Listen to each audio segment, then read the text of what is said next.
사랑하는 시청자 여러분 안녕하세요. 오늘은 성경 속 가장 인간적인 왕 다윗의 삶 속으로 깊이 들어가 그가 만났던 여인들과 얽힌 가슴 저미는 이야기들을 들려드릴까 합니다. 그 시대를 살았던 사람들의 생활 방식과 함께 다윗이라는 한 남자의 희로애락이 고스란히 담긴 이야기들을 들어보시죠. 이 이야기들은 왕이라는 지위 뒤에 가려진 다윗의 지극히 인간적인 고뇌와 선택, 그리고 그 모든 순간을 통해 역사를 써내려간 한 남자의 자화상과도 같습니다. 이스라엘과 블레셋 사이의 긴장감이 감돌던 어느 날, 거대한 전사 골리앗이 이스라엘군을 매일같이 조롱했습니다. 온 나라가 두려움에 떨 때 베들렘 들판에서 양을 치던 작은 목동 다윗이 나섰습니다. 그는 오직 하나님을 향한 굳건한 믿음과 손에 든 물매돌 하나로 그 거인 앞에 섰고 상상조차 할 수 없는 승리를 거두었습니다. 이 승리는 다윗에게 엄청난 명성과 동시에 사울왕의 딸 미갈과의 결혼이라는 큰 선물을 안겨주었습니다. 왕의 사위가 되는 것은 단순히 사랑을 넘어선 정치적 결속이자 다윗의 입지를 공고히 하는 중요한 계기였죠.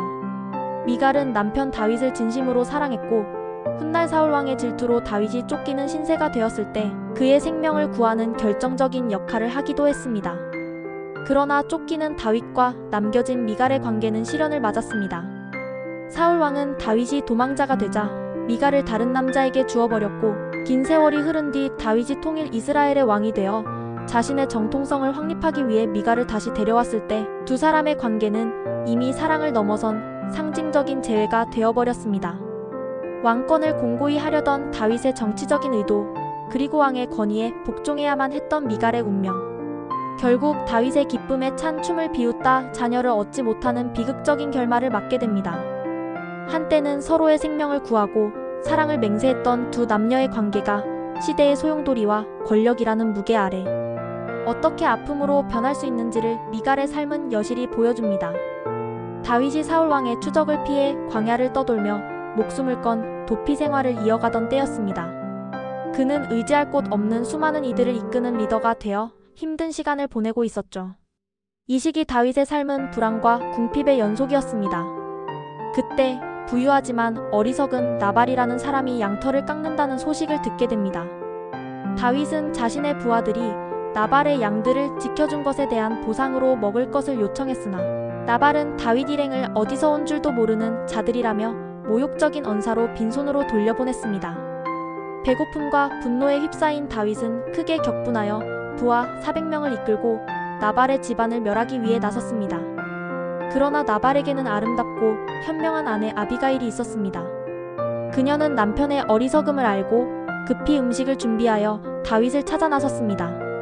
아비가일은 다윗 앞에 엎드려 자신의 잘못인 양 간절히 용서를 구하며 다윗이 피를 흘려 복수하는 대신 하나님의 복을 받기를 간절히 간했습니다.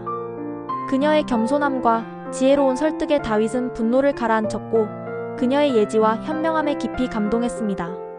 며칠 후 나발은 하나님의 징벌을 받아 죽게 되었고 다윗은 아비가일을 자신의 아내로 맞이하여 지혜로운 동반자를 얻게 됩니다. 광야를 헤매며 불안정한 삶을 살던 다윗에게 아비가일은 단순한 아내가 아니라 힘들고 위태로운 시기에 그의 마음을 다스리고 올바른 길로 이끌어준 진정한 안식처이자 지혜의 샘이 되어주었습니다. 그녀는 다윗의 인격적인 성숙에도 큰 영향을 미쳤을 것입니다. 다윗이 마침내 통일 이스라엘의 왕이 되어 번성하던 어느 날 그는 왕으로서 누릴 수 있는 모든 것을 가졌다고 생각했을지도 모릅니다. 그러나 그의 가장 큰 시험은 평화로운 시기에 찾아왔습니다. 어느 날 저녁 궁궐 옥상을 거닐던 다윗은 한 여인이 목욕하는 모습을 보게 됩니다. 그녀의 이름은 밧세바. 자신의 충성스러운 용사 우리아의 아내였습니다.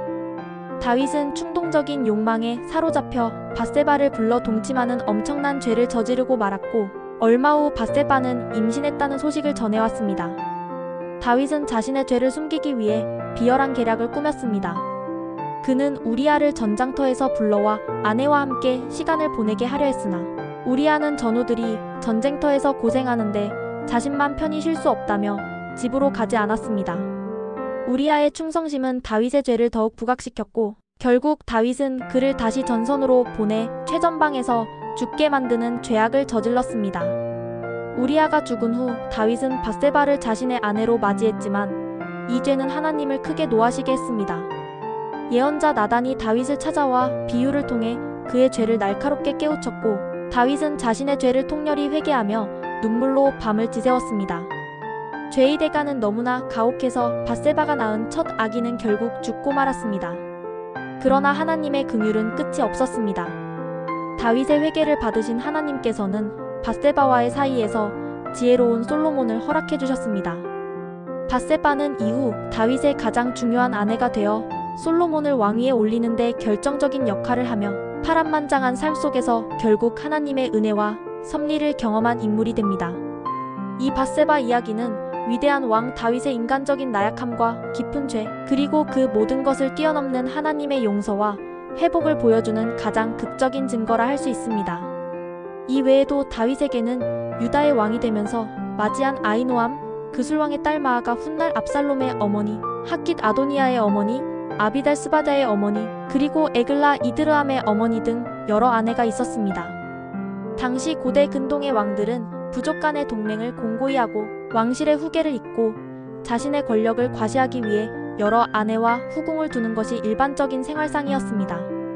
이 여인들과의 만남은 다윗의 인생의 다양한 시기, 즉 도망자 시절의 어려움, 헤브론에서 유다의 왕으로 기반을 다질 때, 그리고 통일 왕국의 왕으로서 가족을 확장하고 나라를 견고히 할 때 그의 곁을 지켰습니다. 이 여인들의 삶은 단순히 다윗의 아내로 기록되었지만 그녀들은 각기 다른 배경과 사연을 가지고 다윗이라는 한 남자의 위대함과 나약함, 그리고 그의 삶을 통해 펼쳐지는 하나님의 섭리라는 거대한 역사의 한 조각을 이루었습니다. 오늘 영상이 도움이 되셨다면 좋아요와 구독, 그리고 알림 설정으로 저희 채널을 응원해주세요. 궁금한 점이나 다음으로 다루었으면 하는 성경 인물이나 주제가 있다면 댓글로 남겨주세요. 시청자 여러분의 소중한 의견을 기다리겠습니다.